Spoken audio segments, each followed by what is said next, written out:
Kasi 'di ba favorite mong skin lagi yung kulay pula sa mga laro natin? Ah, wait. So, ayun na nga. After ko naman siya paalisin, pumayag din naman siyang umupo sa unahan banda. O, di ba? Napakabait ko. Huh? Paano ka naging mabait? Kasi di ba, pinaupo ko siya sa harapan. Eh di mas kita niyo yung mga sinusulat dun. Yung kinukwento sa akin ni Kimiko parang parehas na parehas sa nangyari kanina sa akin sa school. Bakit parang iisang tao lang sila ni Kimiko? Saan ka nga pala nag-aaral, Kimiko? Bakit? Susunduin mo ba ako? Lo, napakalayo ng QC eh. Hindi mo naman pala ako susunduin eh. Secret lang muna kung saan yung school ko. Lo, sige. Anong kulay na lang ng uniform nyo? Eh di puti. Lahat naman ng uniform kulay puti ah. Hindi Yung iba nga kulay gray eh. Basta, mostly dito sa QC puro puti uniform. Gusto ko siya tanungin ng diretso. Kaso, natatakot ako na baka nga siya yun. Pag nalaman niya kasi nga ako yung binubuli niya, baka iwan niya ako. Hindi ko kaya na mawala yung isang taon namin pinagsamahan.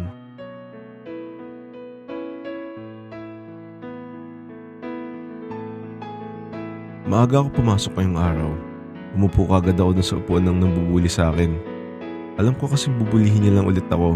Pero gusto ko lang sana siya makausap para matanong ko ano yung pangalan niya. O bakit nandiyan ka na naman nakaupo sa upuan ko? Ulyanin ka ba? Ay, sorry po. Medyo malamig lang po kasi dun sa harap kaya umupo lang ako dito saglit. May nagtanong ba kung nalalamig ka dun sa harap? Umalis ka nga dyan. Sige po. Sorry po. Ay, pwede po bang malaman yung pangalan nyo? Bakit? Susumbong mo ako sa principal? Ay, hindi. Di ba magkaka-class election tayo ngayong araw?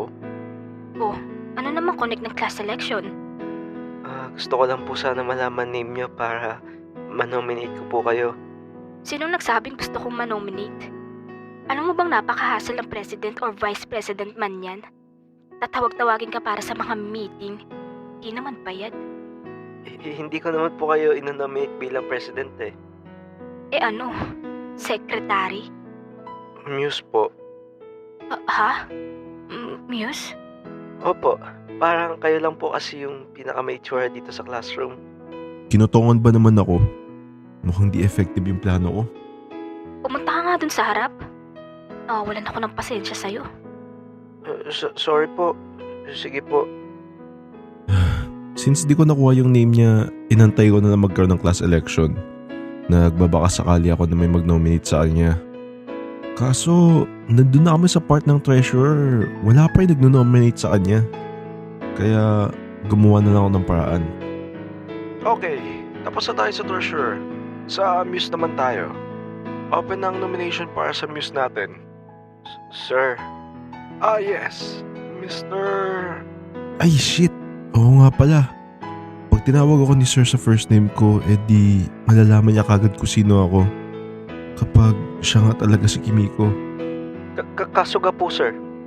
Yes. Mr. Kasuga. Buti na lang di talaga ako tinawag ni sir sa first name ko. Mukhang sa last name ako matatawag buong year Okay, go ahead, Mr. Kasuga. Sino ang nominate mo bilang Muse? Nakatingin lahat ng kaklase ko sa akin. Parang nagkamali ata ako ng desisyon. Sir, I nominate po yung... Ayun. Ano nga yun? Tinuro ko yung babaeng nang bully sa akin since di ko pa naman alam yung name niya. Pero kapag tinawag naman siya ni sir, at least na-confirm ko kung siya ba talaga si Kimiko. Sino dyan? Yung may kulay red po na backpack, sir. Si Miss Aikawa. Wait, Japanese first name niya? First name niya ba yun or last name? Nakaka-stress naman to. Pangalan lang naman kailangan ko. Kailangan pang pahirapan. Opo, siya po.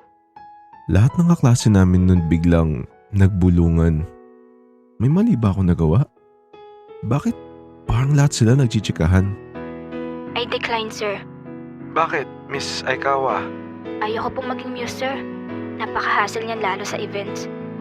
Ayoko magsuot ng mga may init na damit. You have no choice, Miss Aikawa. Na-nominate ka na nila. Hilingin mo na lang sana na hindi sila mag-vote sa'yo. At nanalo siya. Shit, nakatitig siya sa akin. Para niya akong papatayin. Takot na takot ako nun sa kanya at kinakabahan ako baka matagpuan na lang ako sa tabing kalsada. Hindi, joke. Pero seryoso. Parang napagtripan lang din siya iboto ng iba naming mga klase. Okay, sa escort naman tayo. Open na ang nomination natin for escort.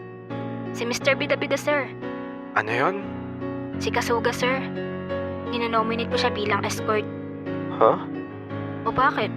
Gantihan lang. Sir, ayaw ko po.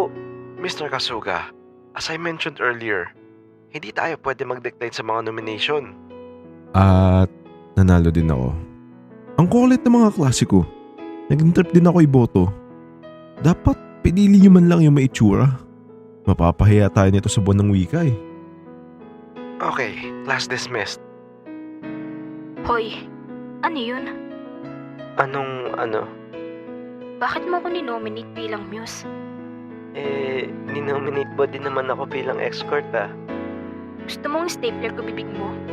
Di ba sinabi ko na sa'yo kanina ayaw kong ng kahit anong position sa classroom? Sorry. Tas ngayon nagsasorry ka? Nantitrip ka ba? Trip mo ba ako? Hindi. Binoto mo akong muse tas di mo ako trip? Ano? Wait, hindi yun yung ibig ko sabihin. Weirdo.